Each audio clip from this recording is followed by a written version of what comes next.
India, land of mystery, is the 7th largest landmass and 2nd most populated nation in the world.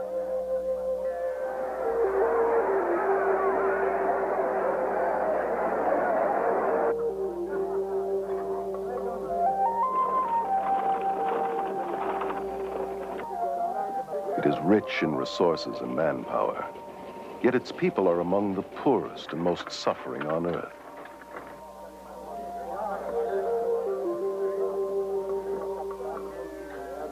Millions of Indians suffer from malnutrition, disease, and poverty. The people are apathetic because their religion has taught them to be detached observers, disregarding the agonizing lifestyle which imprisons them.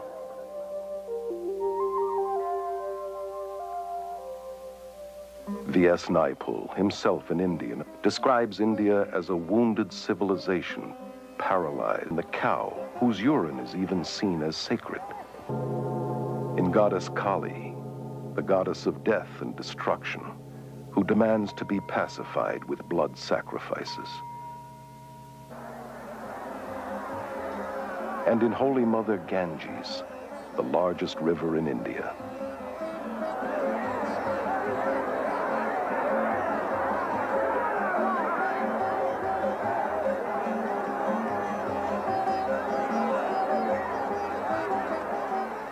This river is worshipped by millions who flock to her banks to perform daily toiletries and annually dump hundreds of thousands of dead bodies to assure them of a better reincarnation. Its pollution does not dampen the spiritual fervor of the people who believe its waters to be essential for all religious ceremonies and imbued with magical and healing powers. Incredibly, the West is today looking to Hinduism's superstitions for hope. The religion that has all but destroyed India has now infiltrated every area of Western society. Protesting that it is not religious but scientific, it is transforming our minds, science, medicine, mass media, politics, and the church. Hinduism is most seductive when it wears the mask of Christian terminology and has shockingly managed to disguise itself as the latest Christian thought. Hundreds of thousands of Western pilgrims have journeyed to India seeking enlightenment and have disappeared by the hundreds.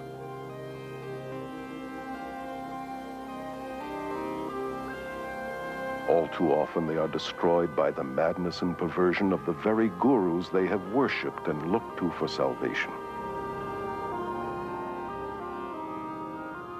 Today, hundreds of these professing God-men are invading the West.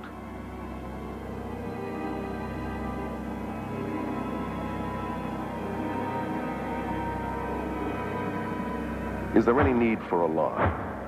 Or should we continue to welcome these gods of the New Age?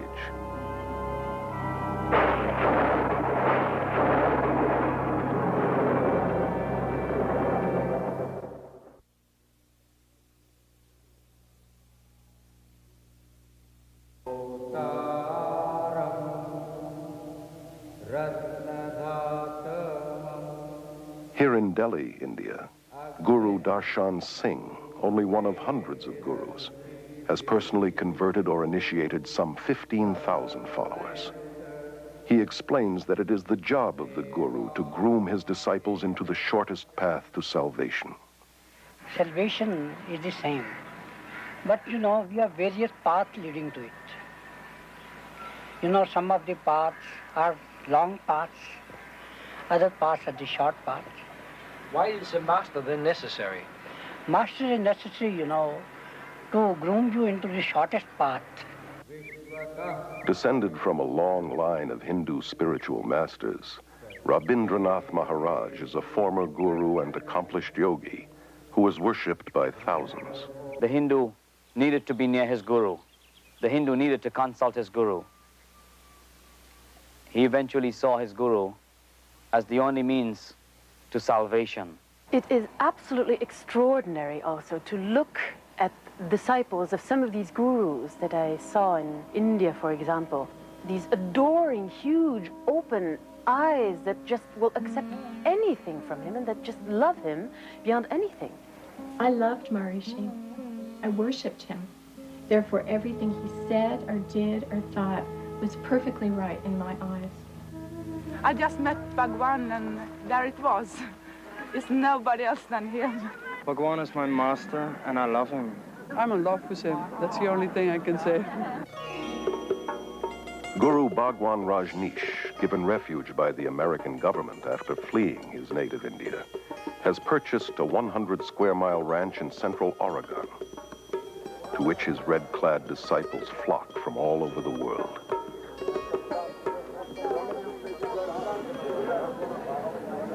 Whose astonishing title literally means highest spiritual teacher, Lord of the universe, Honorable Sir, and King.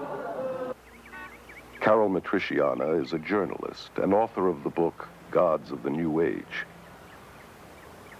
Born and raised in India, she moved to London in 1973, where she became one of England's leading authorities on new religious movements. Prior to Rajneesh's death and the closure of his commune in Oregon, I had the unique experience of spending some time there.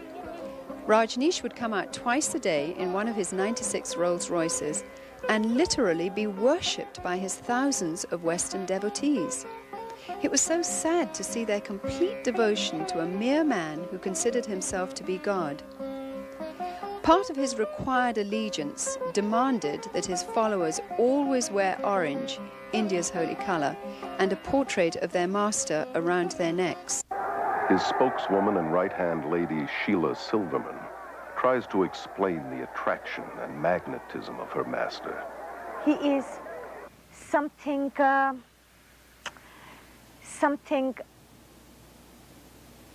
is so... I have no words.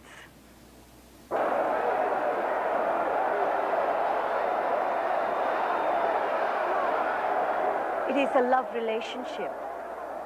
Master and disciple. Something happens in your heart when you see a master. Bhagwan's my master.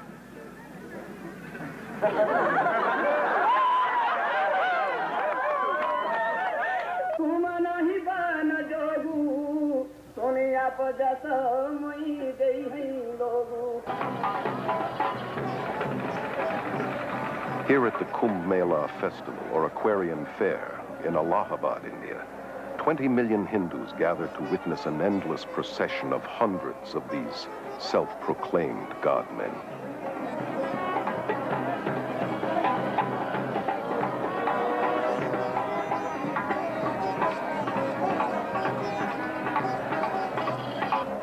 Even the dirt beneath these gurus' feet is an aid to the disciple in his quest for salvation.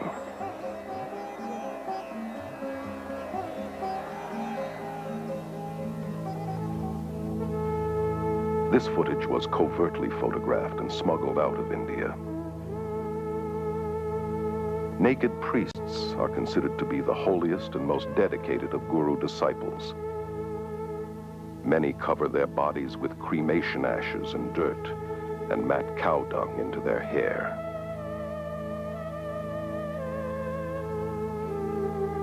Some are armed and are dependent upon extremely potent drug concoctions. They have surrendered everything, families, possessions, and even their minds, becoming literally insane out of devotion to their guru. Well, Guru is our best friend, philosopher, and guide, and he shows the way to God. So, we in our India acknowledge him as a divine power, just equivalent to God. If anyone could be near the beloved Master and witness the love, the compassion, the humility, the grace, the generosity, no one in his right mind would not know that this is a walking, talking, living God on earth. In all scriptures you will find that the Master is the God-incarnated power working on earth. You people that interviewed this gentleman today, I don't think you knew who you interviewed, but you interviewed God. For the Hindu, the Guru is all important. The Guru is his Lord, his master, his savior, even greater than God. Guru is greater than God. I have personally talked with many, many gurus, and the sad fact is that within their belief system, they have to be detached and removed from their emotions and compassion, and their cruelty and inhumaneness is seen as spiritual and excused as holy. I was really interested in their worship and their veneration and their adoration and the gifts and offerings they brought to me, but I was certainly not interested in their problems and their difficulties and hardships and pains. The Guru followers believe that he returns this incredible love that they feel towards him, but in reality, he feeds off their emotions to maintain his own ego. So many people come here because they too are in love with Bhagwan. They too are seeking the wisdom, the love that Bhagwan has to offer. He has so much love, and he gives his love to everybody, and it helps us to find our love in ourselves.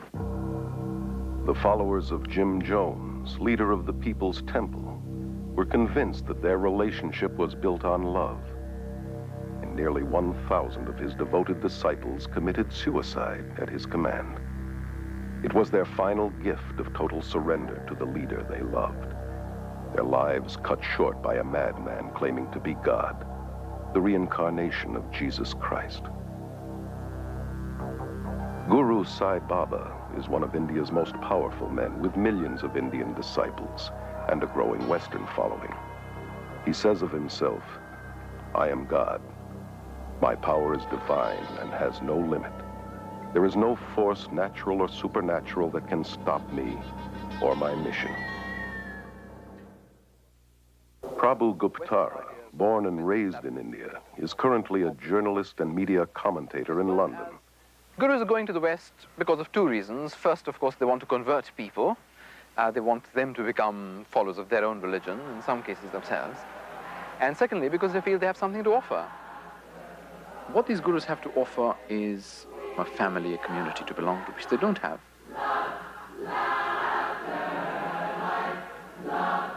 Thousands of seekers, most of them from broken or unstable families, and already emotionally wounded, are becoming victims of the gurus. Dr. Os Guinness, an Oxford scholar and noted world lecturer, is author of the bestseller, Dust of Death. One of the deepest longings in the modern world is for a sense of meaning and belonging, sense in their lives and sort of stability in their worlds. And people, having not found that in the West, are hungry for it. And reacting against the West, they're backing into the arms of the East without looking at it straight. Ed Senesi is a former member of the International Society of Krishna Consciousness, known as the Hare Krishna movement. For 3 years, he was editor-in-chief of their magazine, Back to Godhead. The attitude toward the family in the Hare Krishna movement is very unfortunate. The family is seen more or less as a necessary evil. Eckhart Floater, a successful German journalist, became a devoted disciple of Rajneesh in 1979 and spent several months with him in India. Rajneesh clearly says that the family, that marriage, that all these traditional family bonds are rotten. The only relationship that counts is between his disciples and him. Kathy, devoted disciple of Maharishi Mahesh Yogi for 15 years, was a teacher and governor of Transcendental Meditation, known as TM. I thought Tim was strengthening my family, but it was really weakening it because I was turning all my attention in on myself. If you have an allegiance to your wife or your children, to the extent that you have that dedication to those people, you are less dedicated to the organization. I either had to become a member so I could go with him, or he was going to divorce me because he was not supposed to have any outside attachments. He said it wasn't that he didn't love me anymore, and in fact he still loved me very much. It's just that I was only human and Bhagwan was superhuman, and therefore he was more deserving of my husband's love than I was. How many of these people loved their neighbor, their family, in this totally giving way? Alexandra Schmidt is one of France's leading experts on new religious movements.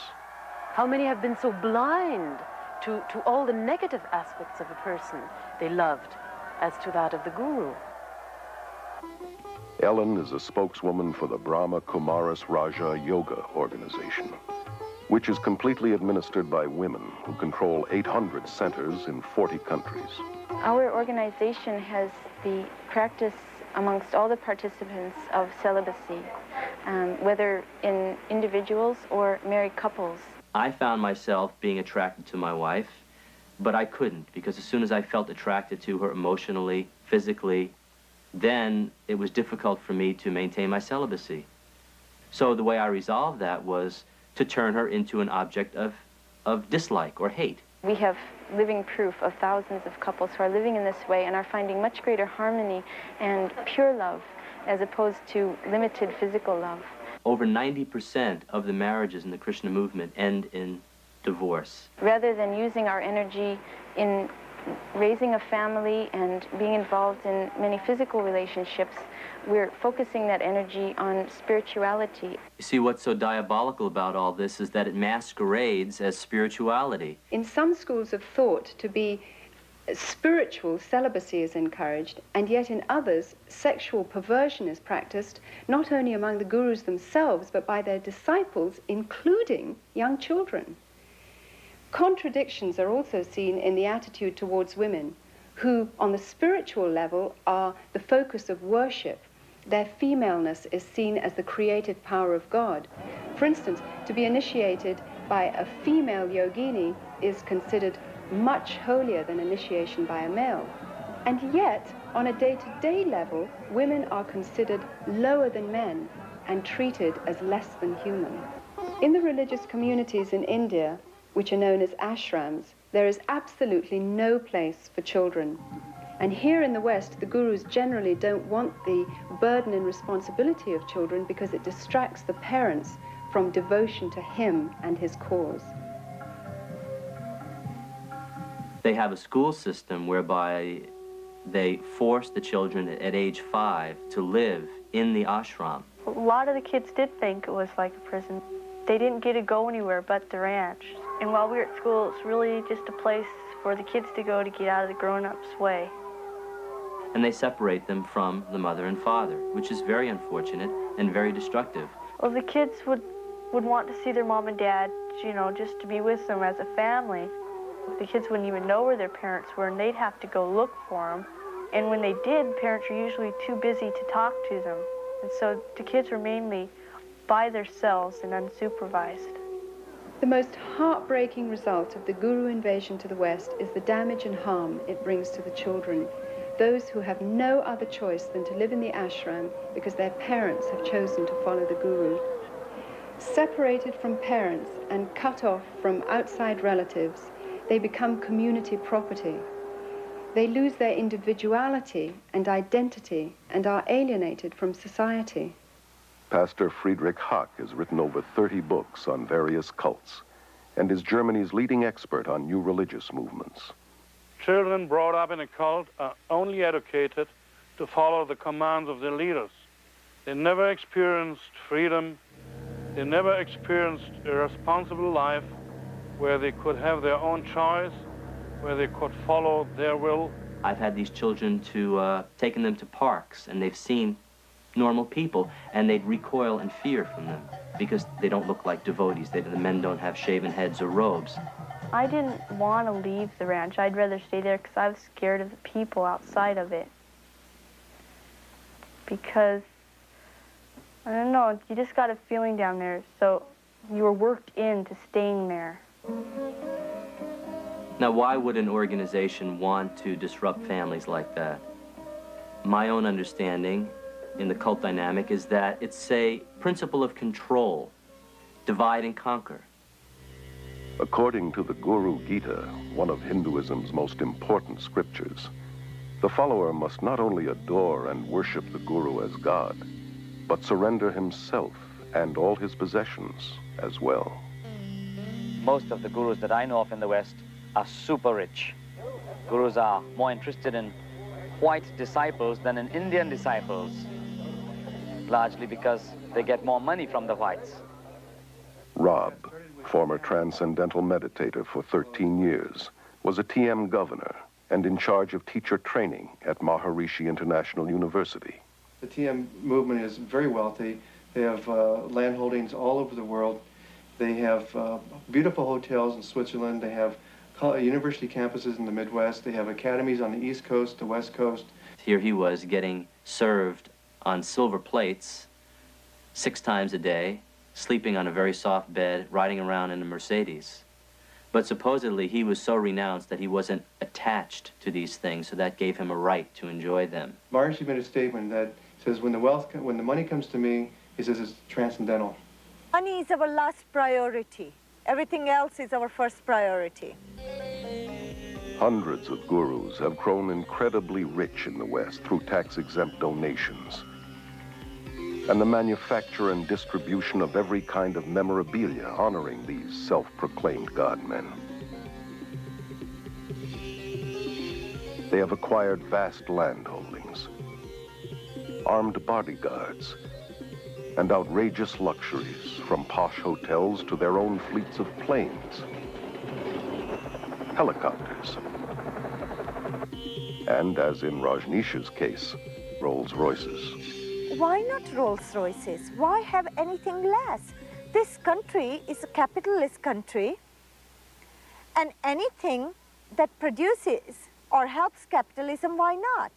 Anybody who says, why have Rolls-Royce? I say, you're a communist. The guru's hypocrisy is diabolical.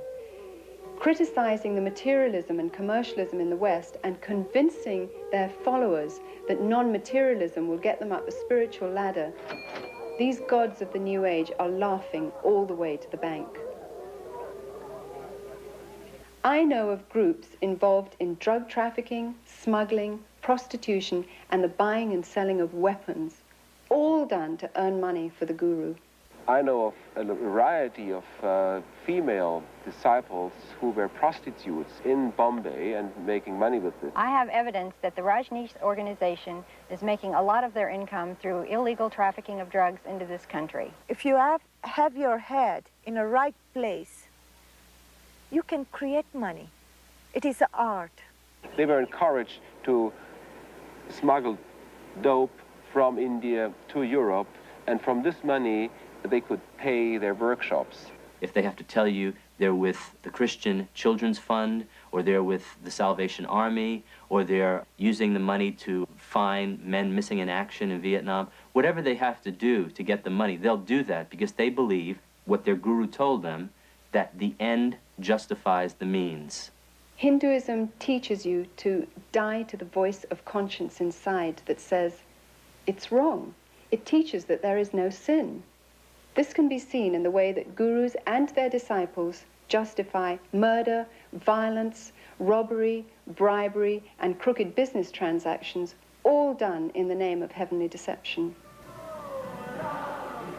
People were encouraged not only to spy on each other when they were not properly surrendering to the master. People were encouraged to lie to each other. The mail is censored. We know of bribery with local politicians. People undergo, as I did, a change in their value system and become confused about what is right and what is wrong. Another danger that you can see in a lot of the Eastern thinking is the sort of syncretism and the failure to make distinctions so that you transcend not just right and wrong, but this and that. And I think it's very important to say there are distinctions, not just between right and wrong, between all sorts of things, to think critically, to think clearly. The whole philosophy of Hinduism is very relative. There are no absolute moral standards upon which to act. Your feeling of right or wrong would change according to your level of consciousness. You can become so completely under the power of this particular person that you refuse to think, or if you like, you're unable to think. You can lose the power to take decisions of any sort, no matter how trifling, in any area of your life. Sally Belfridge, former resident of Rajneesh's religious community in India, wrote of her disillusionment in her book, Flowers of Emptiness. I felt more and more kind of drawn into this emptiness of his. It's impossible to describe. It's more than charisma. Charisma doesn't do it justice at all. It's more than an aura. I really believe that he knew something I didn't. that he was on a plane that I was not. They ask you for total and also brainless obedience and worship because they are God and they are more than human, and you have to follow these gods. You are not asked to deal with your brain and to ask questions. I discover with amazement and dismay the readiness of people to submit. So many people in the world feel that they've got to fling themselves headlong and believe and give up their autonomy. People love to give up this heavy freedom that we have to carry with all the decisions and the effort it implies. Freedom in the East is freedom from individuality. So it's a detached freedom that has no high place of man. And a lot of the Eastern way of thinking is like a sort of mist that falls in, or it's been described as an embrace that smothers any differences. I found that I lost my identity somehow. He had no identity. He was a sort of conduit to the infinite. And I was somehow at the receiving end of something very strange and extraordinary.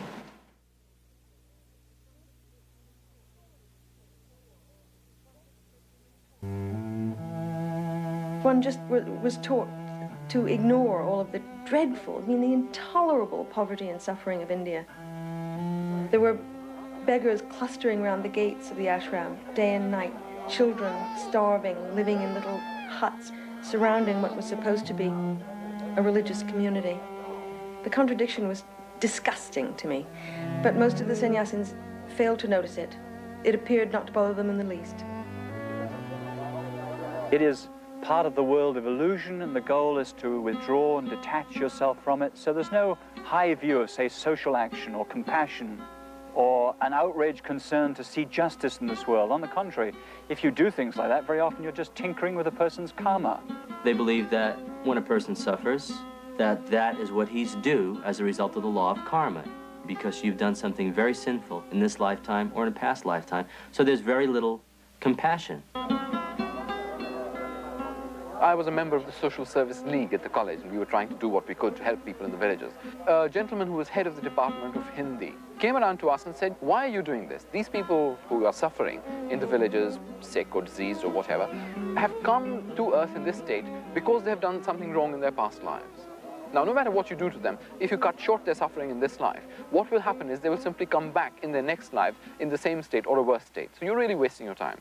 We feel that the cause of suffering is within, and so to allow people to experience peace themselves, we teach courses in meditation. They seek to escape suffering by numbing their emotions and compassion through meditation.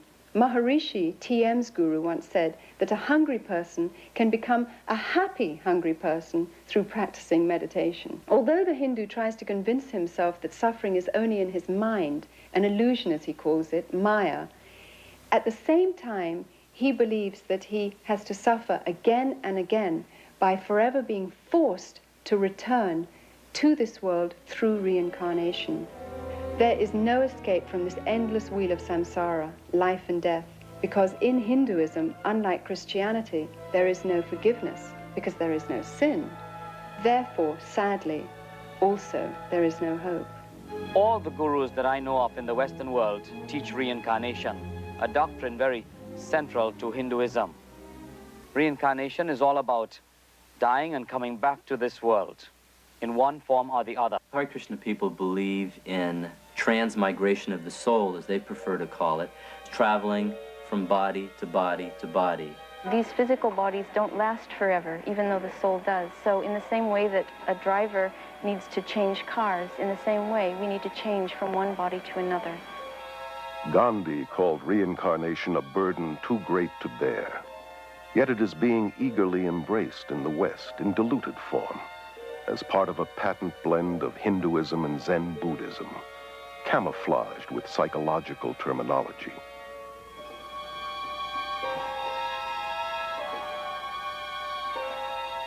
This New Age religion is promoted through thousands of worldwide networks and hundreds of major gatherings, such as this Mind, Body, Spirit Festival held in Los Angeles.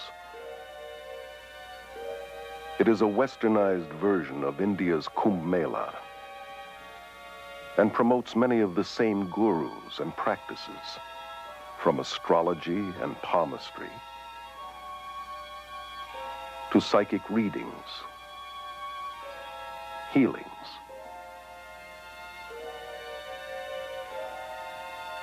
and meditations. The festival, now international, was started in London in 1977 by Graham Wilson. He explains the New Age interpretation of reincarnation as an upward evolution to a higher species of mankind. We don't just reincarnate as an individual soul into a new body each time, but more of there's a collective consciousness of souls, which is why I think we have access to a lot more information than we realize. Either one has to believe in reincarnation or resurrection. They both could not be true at the same time. There are those who believe that Jesus was a reincarnation of Krishna or Buddha or some other great master of the past, but the Bible would absolutely refute that. Until the early 60s, only an elite few in the West believed in reincarnation. Today, this belief is accepted by nearly 25% of Americans and about 50% of Europeans. Likewise, yoga was once practiced mainly by an occultist clique in America and Europe. Now, over 19 million Americans and millions more in Europe are actively involved in some kind of Eastern meditation. Altogether, 60 million Americans have incorporated Eastern philosophies into their worldview. The Bible teaches that Jesus came once and for all. When he died, he did not reincarnate, he resurrected. It is appointed unto all men to die once, and after death comes the judgment of God. I noticed that in the Western world, reincarnation has become something of a fad. However, in India and in Asia as a whole, reincarnation is certainly not a fad. It is a form of punishment. Within Hinduism, reincarnation is considered to be a terrible concept. The aim of the Hindus' religion is to somehow try and escape from this endless imprisonment of life and death.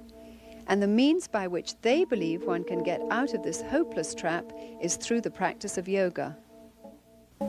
Yoga goes all the way back to the Hindu god Shiva, who is called Yogeshwara, meaning Lord of Yoga. You find yoga being taught in several of the major Hindu scriptures. Krishna, one of the many Hindu gods, was an advocate of yoga. Yoga is also mentioned in the Gita as the main means to attaining salvation. The word means basically to yoke, union. The goal of the Hindu is to be yoked with Brahman. Brahman is the Hindu concept of God, the all or the absolute. Yoga, in its many westernized forms, is also at the heart of the New Age movement that has adopted Hinduism's basic beliefs and goals. In spite of the seeming variety and hundreds of competitive schools of yoga, all forms come out of India and lead into the occult, though most Westerners are not aware of this. Yoga techniques include breathing exercises, or prana, positions called asanas, dissolving the mind, known as laya, psychic powers called siddhis, repetitious chanting, named mantra, and deliberately cultivating black magic, known as tantra. In my extensive travels in India, I have encountered a number of Westerners who have got into Hinduism and begun following Hindu gurus as a result of a very simple initiation into a yoga class.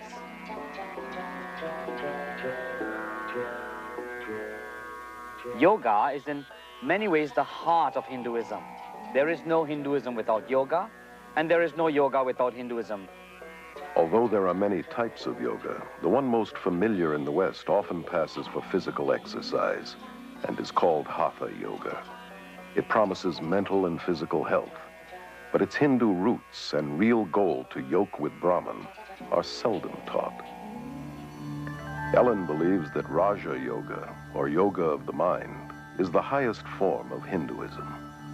The Brahma Kumari's Raj Yoga is a form of meditation where the soul begins to understand itself clearly and has a connection with the Supreme Being. Raj means royal and yoga means union, so the link with the Supreme Being. And through this yoga, I become the ruler over my own self, over my mind and my life. Johanna Michelson, former yoga teacher and assistant to a psychic surgeon, tells of her experiences in the occult in her autobiography, The Beautiful Side of Evil. Another word for mantra is charm, or to cast a spell, if you will. And in mantra yoga, a word or a phrase or the name of a demon god is repeated over and over and over again to bring the individual to a vibration level that will attract that which is being chanted for, to bring about the desired effect. It's exactly what the white witches and magicians, so-called, use in the casting of their spells. We were always told, no, it's just a meaningless sound. Had nothing to do with Hindu gods. But every time a person would sit down, they'd be invoking a Hindu god by thinking that mantra over and over again, be stronger in their life. The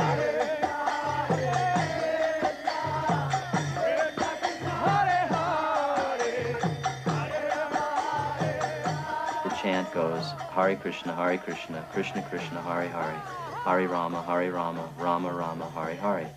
108 mantras is one round, and they chant that 16 times a day. That takes 2 hours to do every day. That's the minimum requirement the guru exacts from that. It's sometimes referred to as a hypnotizing or brainwash technique, because whenever you're having a problem or running into some confrontation, you retreat to the security of the chanting instead of thinking a problem through.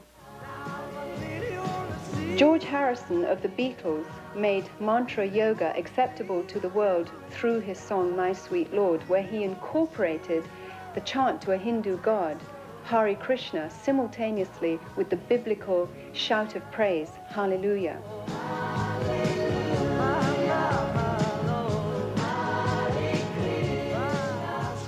He said he did this deliberately to show that both religions are the same and to make Hinduism more acceptable. To pretend that all religions are the same is dishonest, as is the merger of various religious techniques.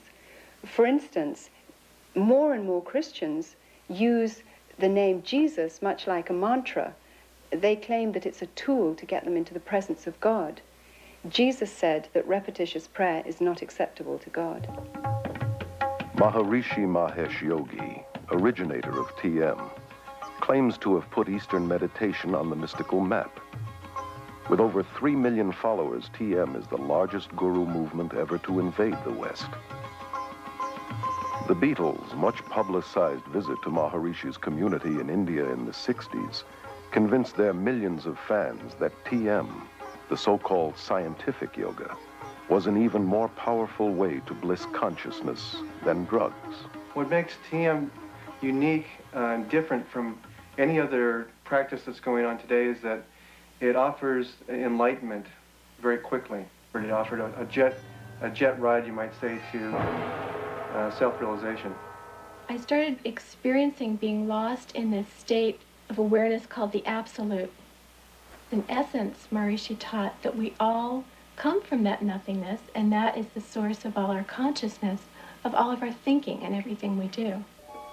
Maharishi's primary thrust is the marketing of his Siddhi Yoga, which is designed to develop psychic powers such as levitation. These courses, like most guru programs, cost thousands of dollars.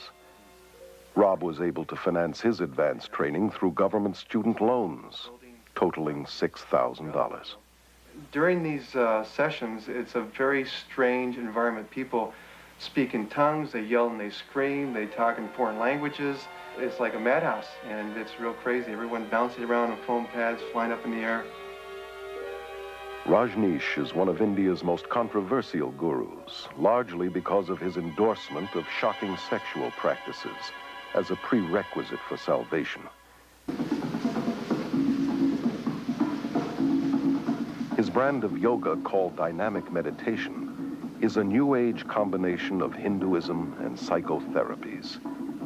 This exercise, involving rigorous breathing and hyperventilation, is designed to arouse the serpent force called Kundalini, which the gurus believe lies coiled at the base of the spine.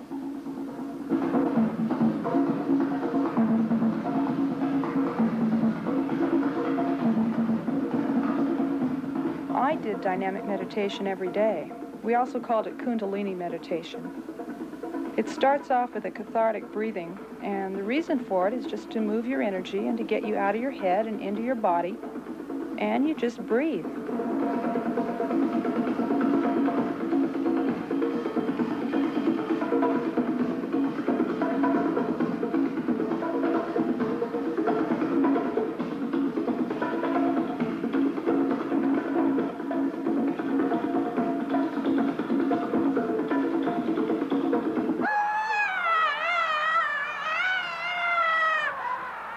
The next phase, the screaming phase of dynamic meditation, feels like when you finally had an opportunity to throw a tantrum when you were a little kid.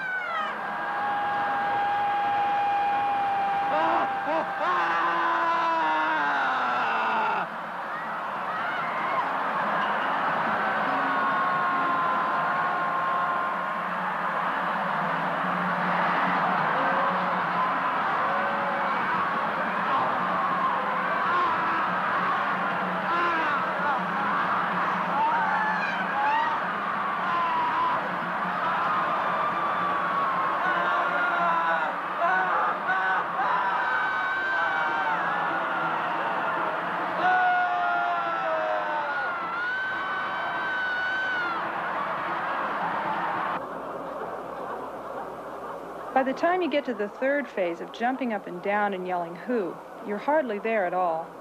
And so it's pretty hard to remember what happens when you're there. I guess the closest thing I can associate it with is mindlessness. You get to a place where your mind actually leaves your body. Your body's just jumping up and down, and your voice from your gut is yelling "who," and you're not doing it anymore. You become one with this whole energy.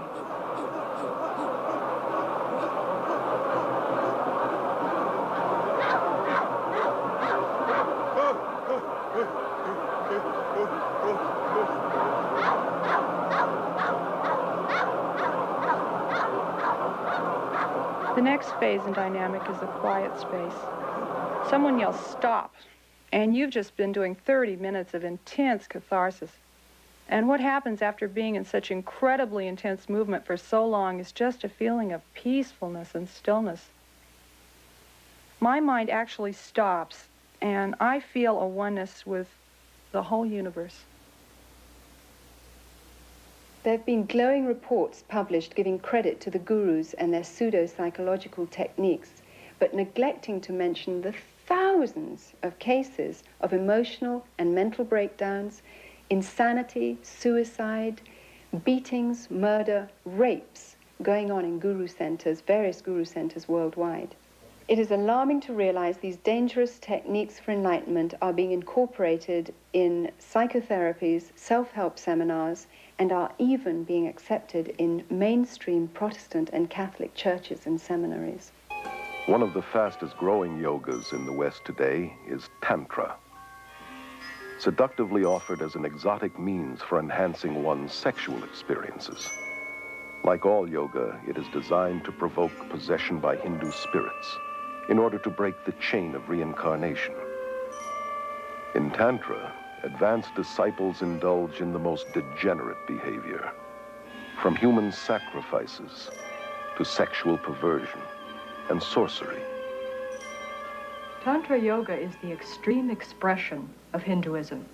If you will, it's the black and so-called white magic, in which the Shakti, the Kundalini force, is aroused, the psychic powers that accompany it are in full bloom, and the individual, depending on his personal preference, can channel this force either into the black magic, which includes rites of meditating upon severed heads, human heads in India, and eating bits of flesh and the unconsumed parts of the cremation rites and other practices, horrifying practices.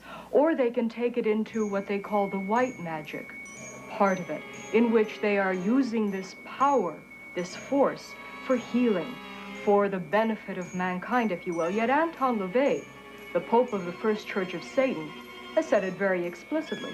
He said that to believe there's any such thing as white magic is mythology. There is no such thing as white magic. All of it has its source in occult psychic power, and it has nothing whatever to do with God.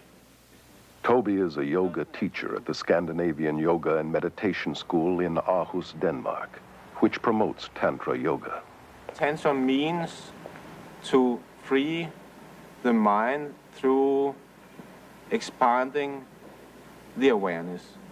That means to be able to meet more and more of the reality in everyday life. Although yoga is sold to the West through various gimmicks and techniques, its basic occultism remains the same. The hope of immortality is at its heart, and the dream of realizing one's own inherent divinity is its ultimate purpose. Becoming a Christ, they call it. Despite the claims that yoga is only physical and non-religious, it is the very essence of Hinduism's spirituality. It eventually leads to the realm of the spiritual, to meditation, where the person looks into himself to find the true self, and in finding the true self, he believes he's finding God. You know, the frightening thing to me now, as I look back, is I started having the experience that I was God. And as God, I could completely structure my life and my universe exactly the way I wanted it. Dave Hunt, noted author and lecturer, is one of America's leading experts on the New Age. His books include the bestseller, Peace, Prosperity, and the Coming Holocaust. He explains that Hinduism is based upon the same ideas that the Bible says the serpent introduced to Eve in the Garden of Eden.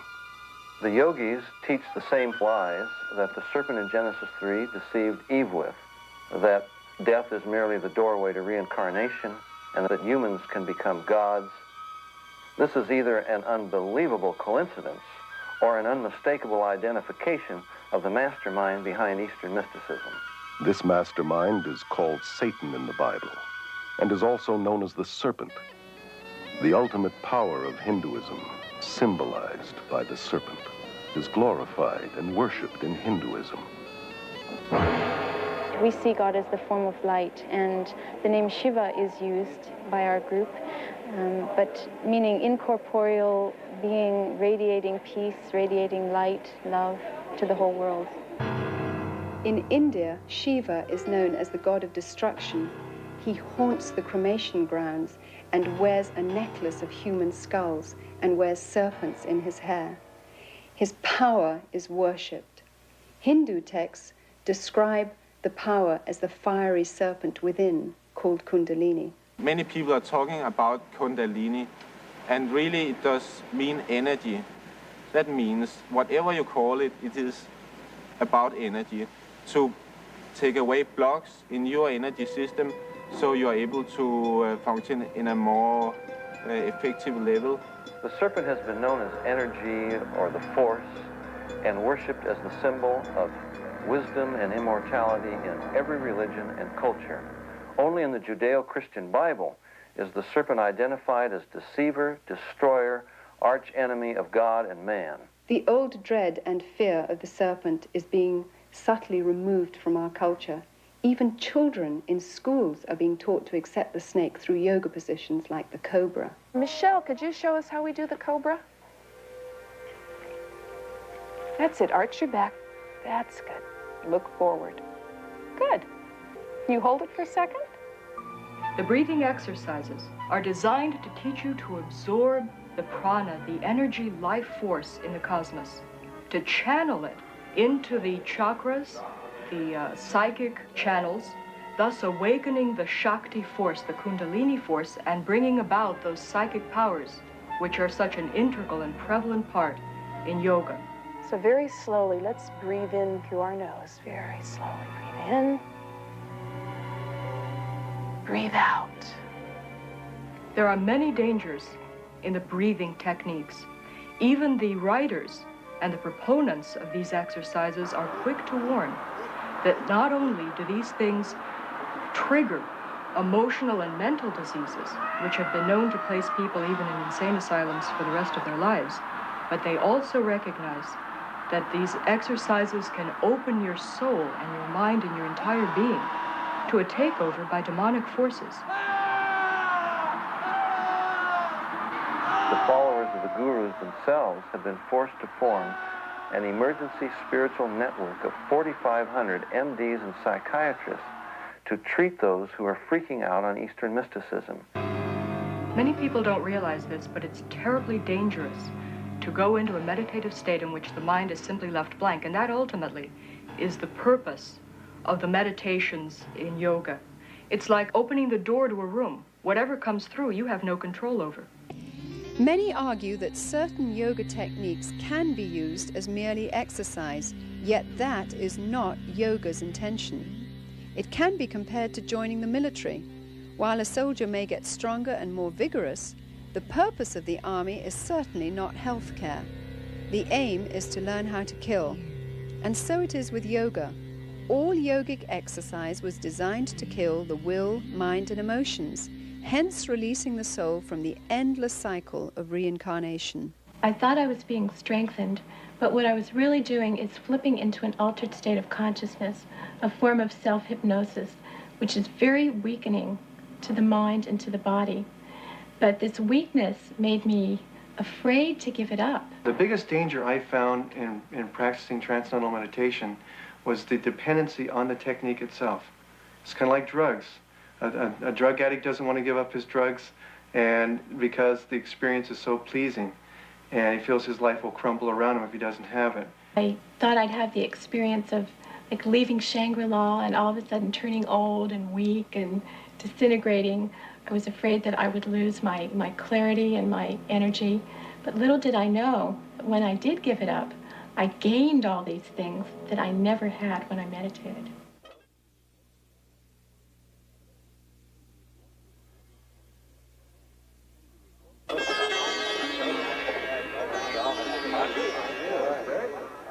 Once a religion for Indians alone, Hinduism has become radically evangelistic through adopting the principles of Christian missionaries who introduced cultural and social reforms in India. In 1966, at an international Hindu conference, leading Hindus planned a strategy to convert the world.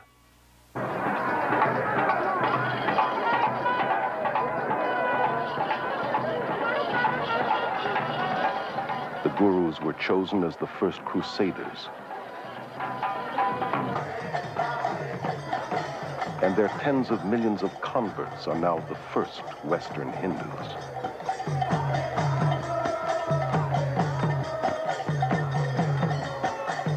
At the World Congress of Hinduism in 1979, a spokesman declared that our mission in the West has been crowned with fantastic success. Hinduism is becoming the dominant world religion, and the end of Christianity has come near. At the 1981 TM conference in India, a spokesman stated that the entire mission of TM is to counter the ever-spreading demon of Christianity. The religion that is out to destroy Christianity is being embraced by millions, including many in the church today who are naively succumbing to spiritual propaganda and unwittingly becoming disciples of the gods of the New Age. Behind today's aggressive campaign for world Hindu domination is a secretive organization called the Vishva Hindu Parishad.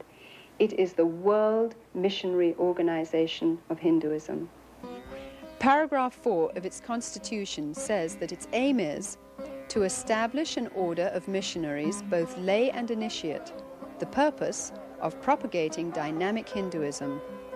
The Hindu Vishva Parishad magazine clearly states that yoga teachers throughout the world are the front missionaries of the Hindu religion. Western teachers themselves may not realize that they are being used by India's Hindu leaders in this way, but they are. While a guru disciple, Prema Nayak was an accomplished yoga teacher for 10 years. Yoga teachers are blind leading the blind. They themselves do not understand what they're into. They don't have any idea what they're teaching. This is really being used to reach the souls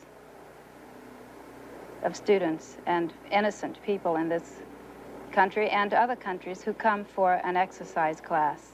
As I look back on it, I see it was a subtle infiltrating of my beliefs and ideas. It totally changed my worldview. It gave me little or no moral standards by which to guide my life.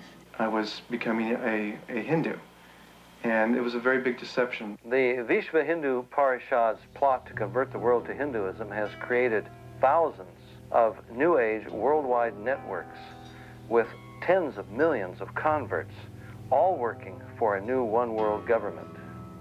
Through the repackaging of yoga, the Western mind is being systematically conditioned to accept a neo-pagan worldview. Combined with New Age thinking, it claims to offer more integrity, selflessness, goodwill, freedom, and says it is the very alternative to Christianity's narrow way. Yoga is really part of our society now. It's being sold everywhere as technique for relaxation, for becoming unstressed, brighter, more beautiful.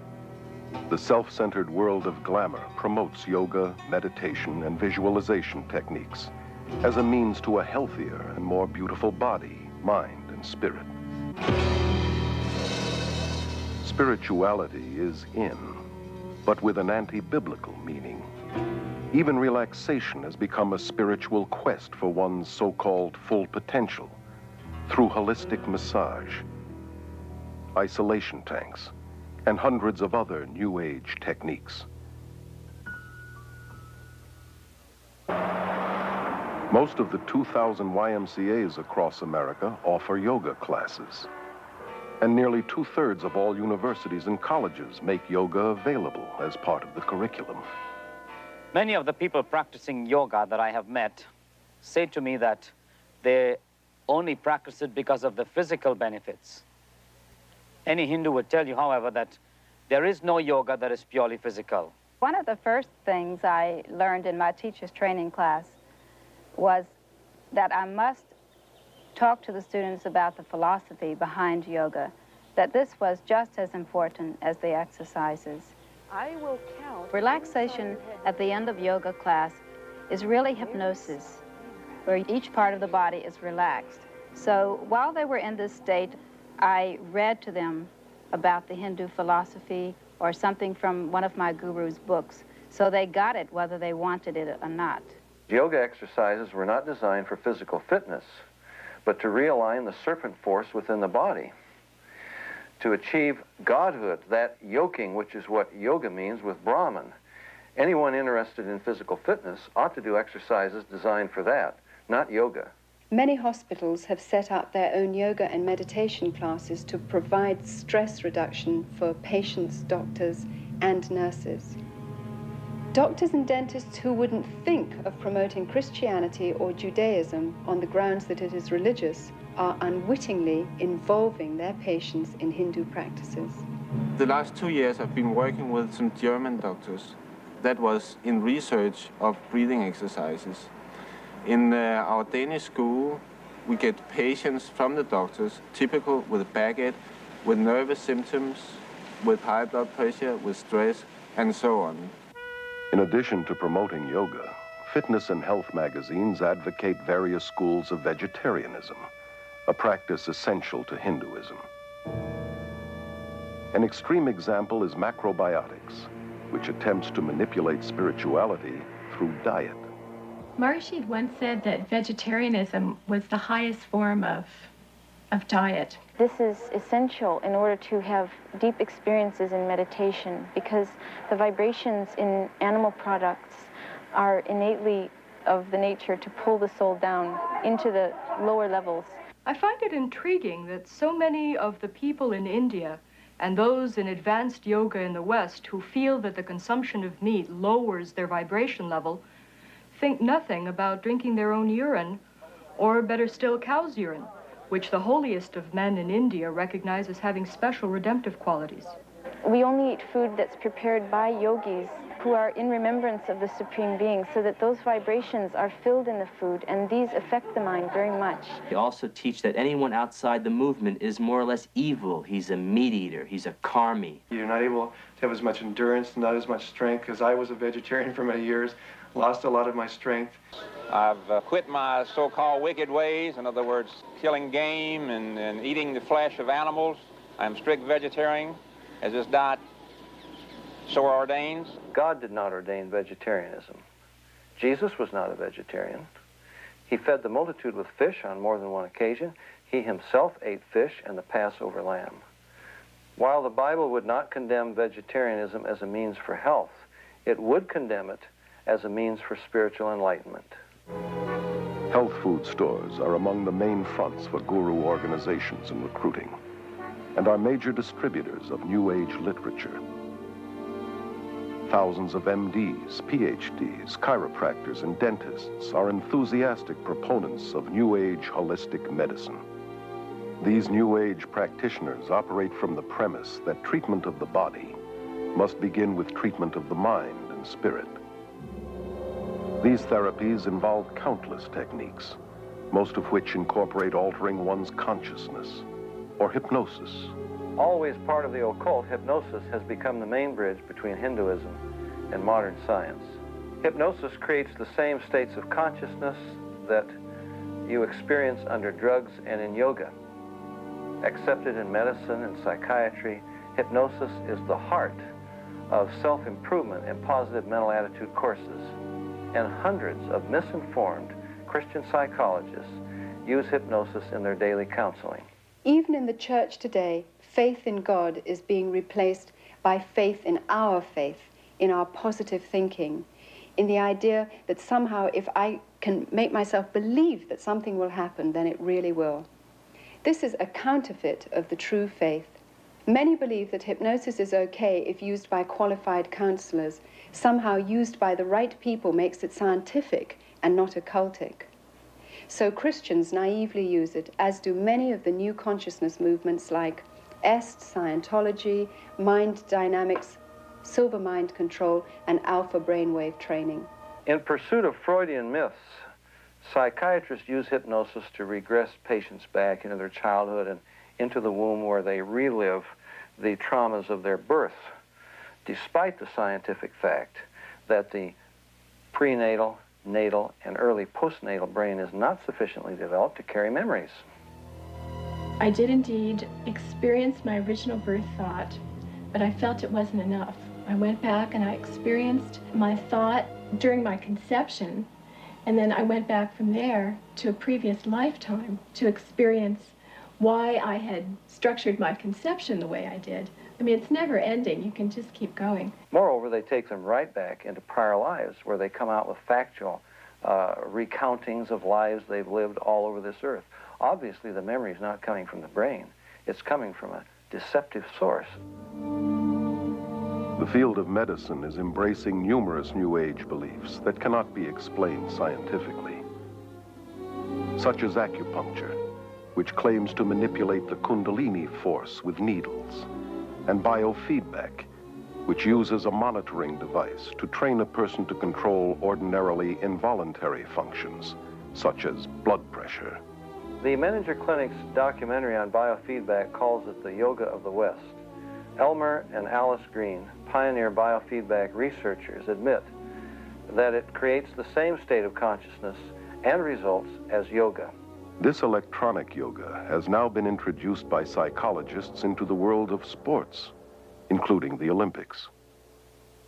Businessmen are coming to yoga today because they want to be relaxed in the middle of their day. They want to train their ability to concentrate. Self-help therapies are a motivational tool used by hundreds of competitive businesses across America. Weekend success and positive mental attitude seminars and mail-order subliminal persuasion cassettes promise to improve personal and business performance through a blend of humanistic psychology and Eastern mysticism.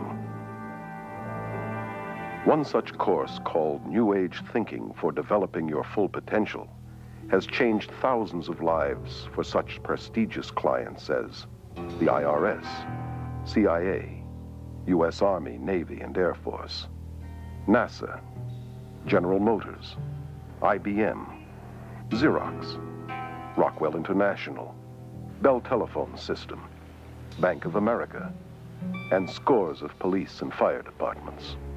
The human potential movement, with its emphasis upon self, self-esteem, self-love, self-acceptance, a positive self-image, is simply a westernized version of the yogi's self-realization, the guru's concept of the divine within, that we're all God. Rolling Thunder, the Shoshone Indian medicine man, has said, scientists will eventually discover what pagans have always known. That's exactly what's happening through the invasion of Eastern mysticism into the West. Many leading scientists have enthusiastically embraced Eastern mysticism in recent years. Hinduism, which claims to be the oldest religion, is being deceptively packaged as the new science. And a lot of the East is very seductively packaged. It's put over very carefully so that they don't stress the religious side, they'll put the scientific. They don't stress the spiritual side, they'll put the physical fitness or whatever. The yoga we teach has nothing to do with religion. It is scientific methods in the way that you do something and then you get results. Maharishi found out that in the United States that people would not buy the religion package. So offered the scientific package, started getting scientists involved, started to do experiments on meditators such as the breath rate, the brainwave patterns, etc. And when they found out that the metabolic rates lowered during meditation, they found they could present it scientifically and people would buy it better that way. Even as teachers, we were taught the puja ceremony. We were bowing down to Hindu gods, and yet we didn't really feel we were teaching a religion. I think that's extremely deceptive and dishonest, because the deeper you get into it, for instance, as people are initiated and so on, what they're taught is the pujas and the basic words and the rituals that are Hindu worship.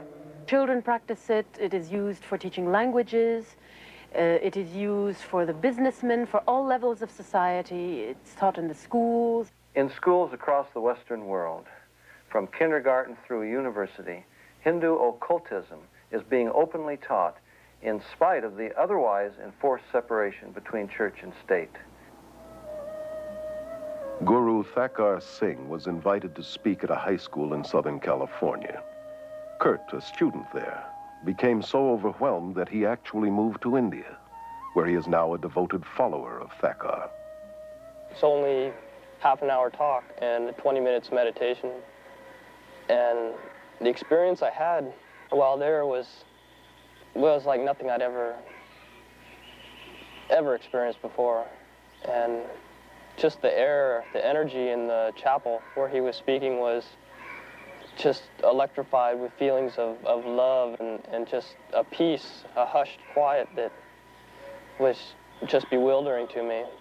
It seems outrageous that in public schools across America, where Christian prayer has been outlawed, yoga, Eastern meditation, and visualization techniques, which are simply forms of Hindu prayer, are not only allowed, they're being actively promoted. Here in some of the schools in the West, in the PE classes, after having started with the physical aspects of yoga, the teacher eventually has the kids chanting words like Om, Rama, or Krishna, names of the gods.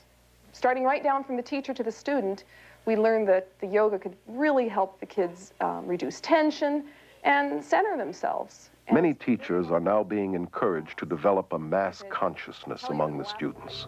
Let's relax. We're going to very slowly lift our hands up.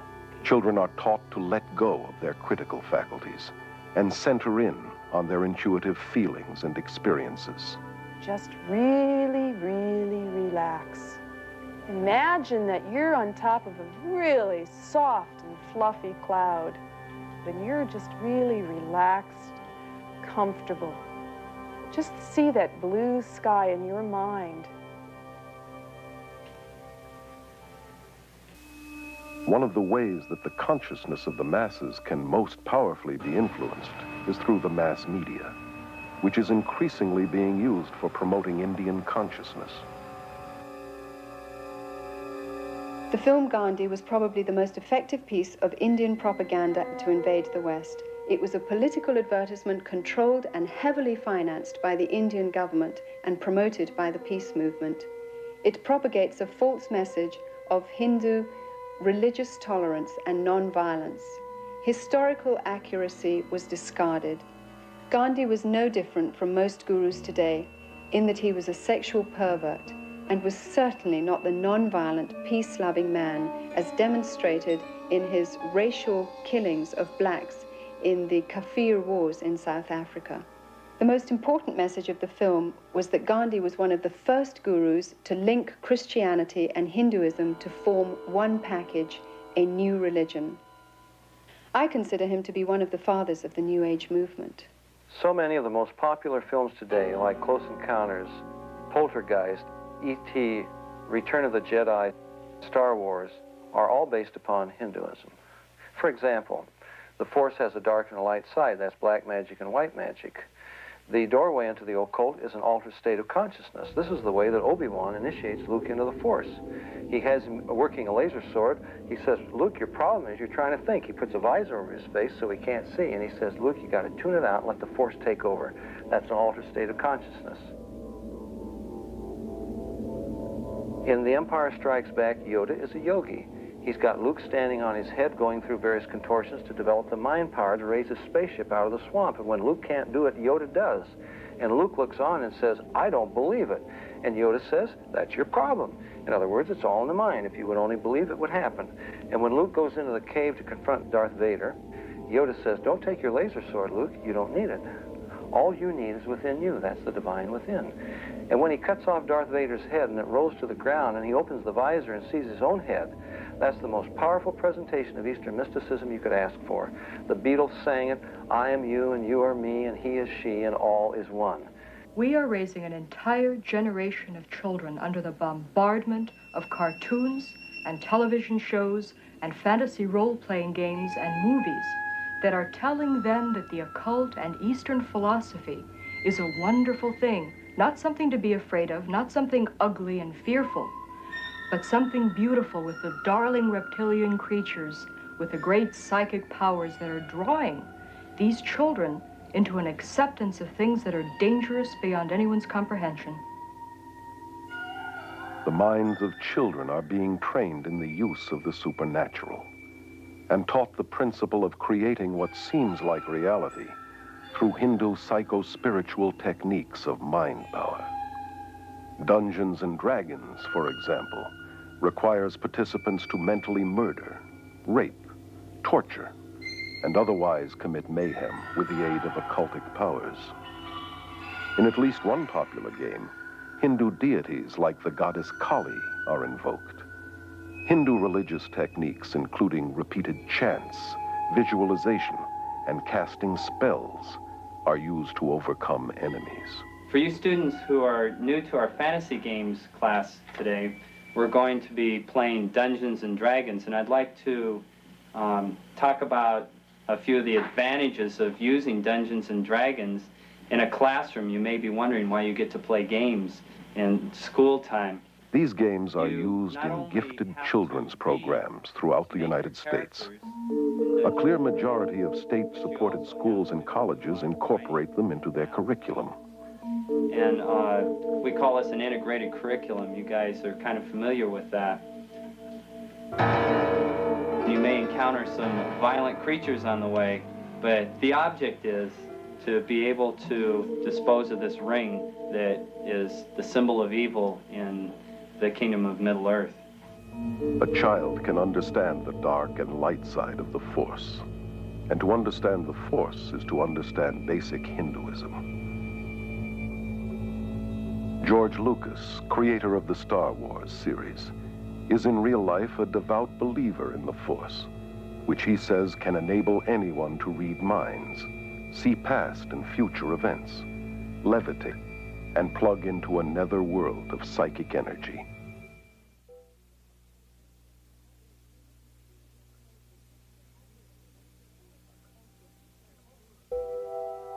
The Eastern gurus, the occultists, cultists of every description, have taken the terms of the Bible and felt every liberty to redefine them according to their basic presuppositions. God becomes not a personal individual, a spirit with whom we have a personal relationship. Through his son, Jesus Christ, he becomes an impersonal force. God is something an energy that permeates every one of us, each and every one of us, and it's both personal and non-personal. Jesus becomes not the way, the truth, and the life, but an avatar, a way shower, one of many paths to God. Jesus Christ, of course, was an enlightened master. Bhagwan is another Jesus, another Buddha. Jesus Christ was a great master, like our master is today. The Word made flesh, as the Bible puts it. Jesus himself warned us that in the last days many would come claiming to be Christ and Messiah. Our landscape today is literally crawling with individuals claiming to be Christ, and the Eastern gurus are right on the top of the list. There are two things the gurus have done. On the one hand, they've used Eastern-type words that are floating about in the West, words like energy, vibrations, and so on. And they've also used words, phrases, ideas from the Bible, from the teachings of Jesus, misused them, twisted them around to draw people to themselves, to suggest that the things that Jesus was talking about are actually the things they are talking about, when actually it's not so at all. In Holy Bible, it has been explained very explicitly that be ye perfect even as your Father who is in heavens is perfect. And we are also basically the same as he is. And when you know you're a perfect man, then you can go upward and you can become divine. Each human being is naturally peaceful, naturally pure, naturally good, and the quality of evil is our unnatural state. So in meditation, we're practicing that, focusing on the original, pure, divine self, which is our true state. If humans are inherently good, then why do they lie, cheat, steal, make war? Whatever good there is within us apparently isn't enough to keep us from doing evil. Therefore, to seek salvation from within is to seek it from the wrong source. We're not separated from our higher self. We're separated from God by sin. Ernst Winter has a PhD in international law. He was a diplomat in the Austrian Foreign Service for 10 years, and from 1968 through 78 was a director with the United Nations. My greatest concern really is the growing interest and dedication and application of Eastern mystical thought and practices within traditional Christian groups and churches. There's a vacuum, there's a longing. They want to be filled with, quote, religious experience. Today's New Age teachings falsely claim that Hindu spiritual experiences are compatible with Christianity. And the incredible thing is that so many Christian leaders, through their books, magazines, sermons, radio and TV programs, encourage millions of Christians to seek Christianized Hindu experiences. Many people who are in the Christian church have come to us and have had deeper experiences of spirituality and of God as a result of this meditation. As a society, we've become geared to basing our beliefs on our experiences. If our experience and our feelings tell us that something is valid and genuine and good, then we automatically assume that that is the measure of absolute truth. No distinction is made whether this is a spiritual experience coming from God the Father or from the ruler of this world. The appreciation of Satan or the devil or demons has diminished enormously because rationality says there cannot be a Satan, cannot be demons. These are psychological phenomena, maybe even have to be treated by a psychiatrist. Opening, therefore, to spiritual experiences one's soul opens many people to the occult. The Jesus who came to me in times of deep meditation gave me visions and experiences that were beautiful beyond description. I was convinced that because I was witnessing miracles of healing, because these things are so filled with love, they must be good and from God. And yet one day it occurred to me that I had no objective, absolute truth against which to test my experiences, that my feelings, my emotions, perhaps were open and subject to some form of subtle manipulation which I didn't understand. At that point, I decided to look into the Old and New Testament. I knew that I'd fallen then for the Jesus of the counterfeits. Trying to develop spirituality based on feelings, ecstasy or experiences is like building a house on sand. Our relationship with God should be built on a solid foundation of biblical knowledge. Now, I believe that we are challenged to test the Spirit, that we should read Scripture, that we should study the Bible, and that we should not value experiences higher than the Word of God. Biblical meditation is thinking deeply on the person and work of God and Christ, concentrating on and knowing His Word. Most Catholic monasteries and most Protestant Bible schools have introduced one system of meditation or another, and they are based upon the practices of yoga. Many of the church people, and particularly leaders of the churches and denominations, look with great hope to Eastern mysticism that it would bring new life into a dead body. I recently graduated from a major American theological seminary, and I've seen an alarming influence of Eastern mysticism in terms of using meditation techniques, biofeedback, self-hypnosis, autosuggestion, as a tool in order to gain mental and physical health. The danger to the students is that these professors are using Christian terminology in order to describe Eastern techniques. One of the professors who is teaching Christian meditation told us to empty our minds because we should kind of image God in this meditation. The belief that we can create reality with our minds comes directly from the Hindu concept that everything is an illusion, or Maya. This is the new delusion in transpersonal psychology, and it's rampant even in the evangelical church today, where it's becoming increasingly popular to believe that we enhance worship by visualizing an image of God or of Jesus, that we create the answer to our prayers by visualizing what we're praying for. Creating a visual image of Jesus or God in our minds is no less idolatrous than if we made the same image out of wood or stone. Forcing God to participate in a situation or honor a desire that I have visualized in my imagination is simply a devious way of attempting to manipulate Him into doing what I want without admitting it. While infiltrating the Christian church, Eastern mysticism is also powerfully influencing world politics. Under the umbrella of the United Nations, countless New Age groups spread their philosophies worldwide. Many UN leaders, UN agencies, and the World Council of Churches with its deep UN ties promote New Age beliefs and practices. The UN has its own meditation room and resident guru, Sri Chinmoy. Even the United States Pentagon has meditation rooms. A graduate of Harvard School of Divinity, Leland Stewart, directs the Unity and Diversity Council, a powerful New Age promotional network that originated with a 1965 directive of the United Nations General Assembly. Unity and Diversity Council is a worldwide coordinating body of what we call it individuals, organizations, and networks looking toward a time in which there will be one single organized energy of networking throughout the planet.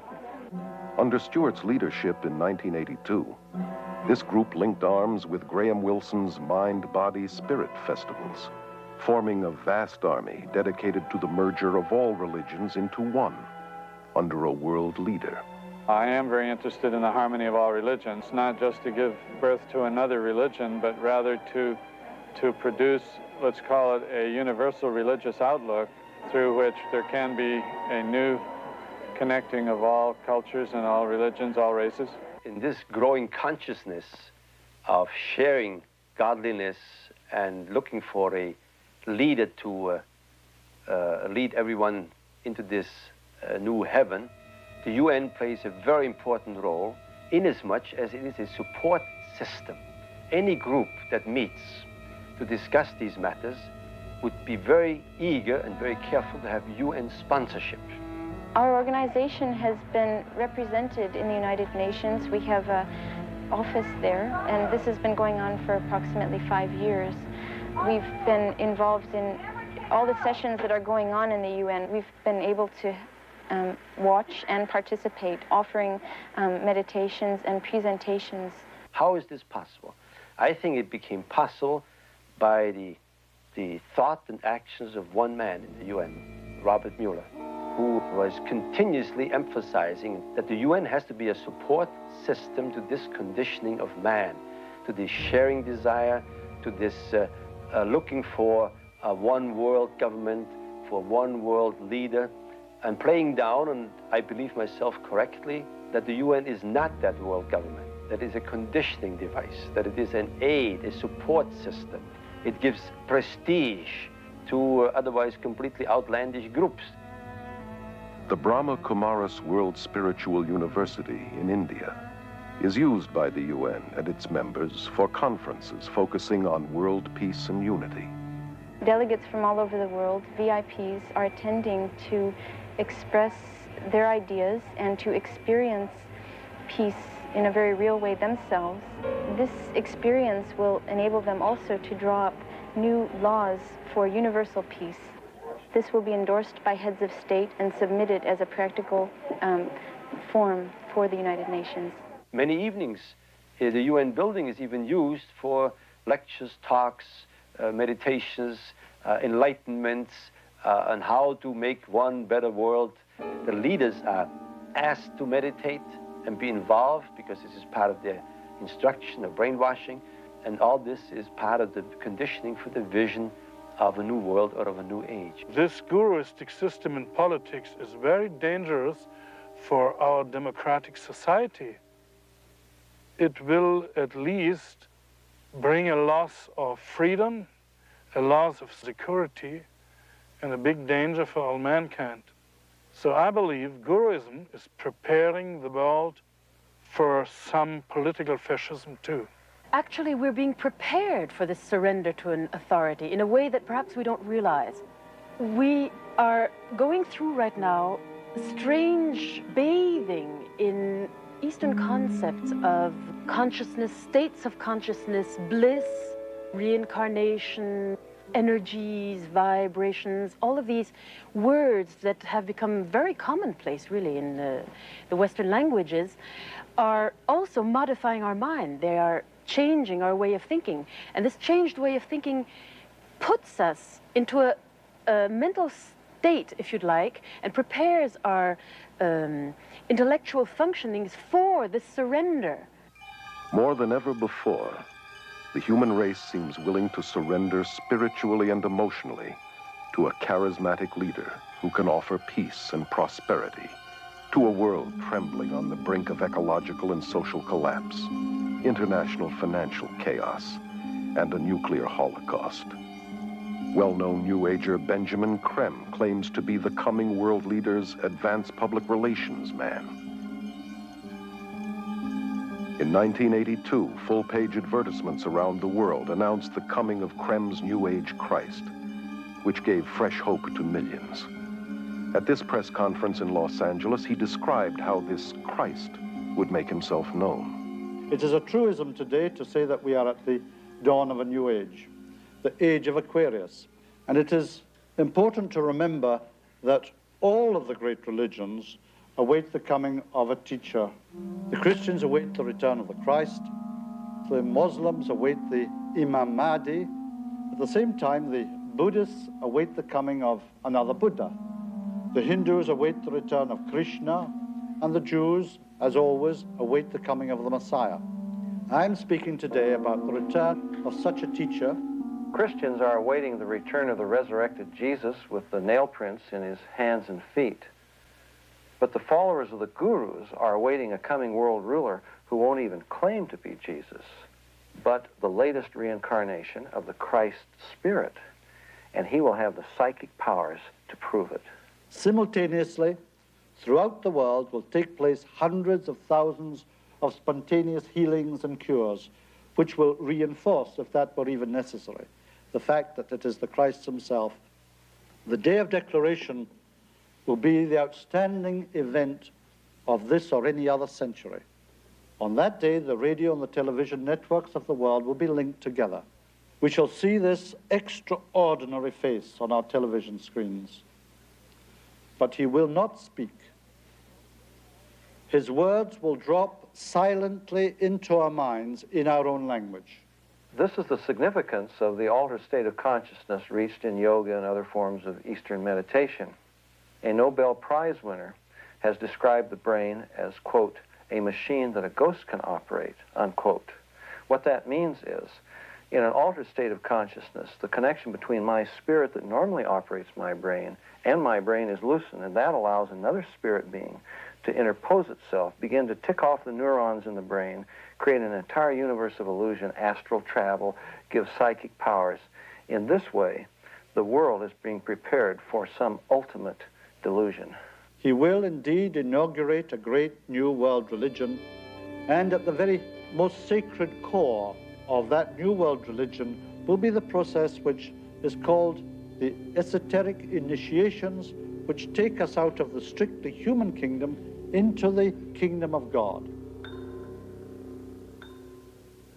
David Spangler, board member of the Planetary Initiative for the World We Choose, which comes out of the United Nations, declares that Lucifer is the same force as Christ, that Lucifer prepares us for our own Christhood, that this is the final Luciferic initiation into the New Age.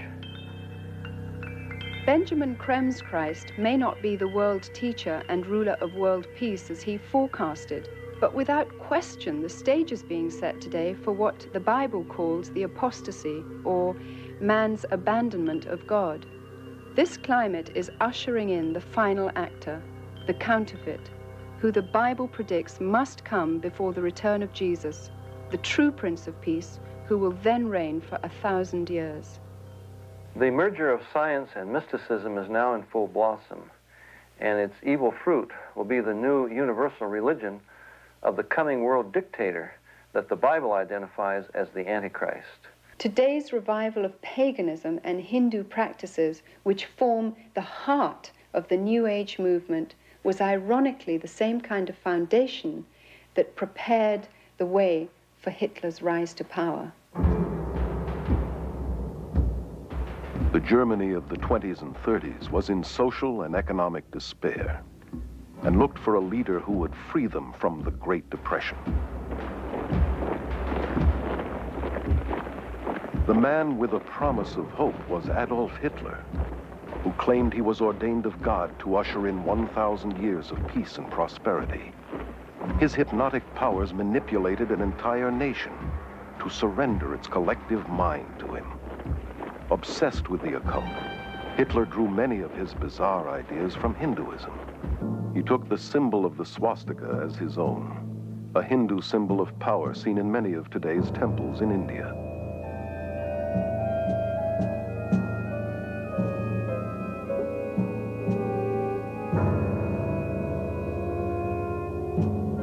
Millions of Germans who submitted to Hitler as though he were God died for him and his cause, much like the followers of Jim Jones.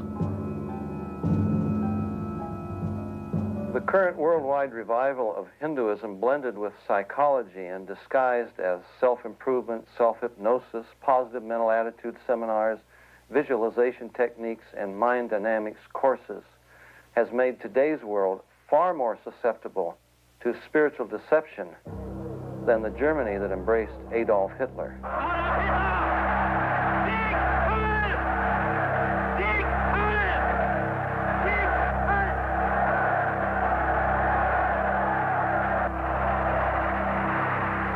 Today, a desperate world is looking for another spiritual leader. Has the human race learned nothing from its own mistakes?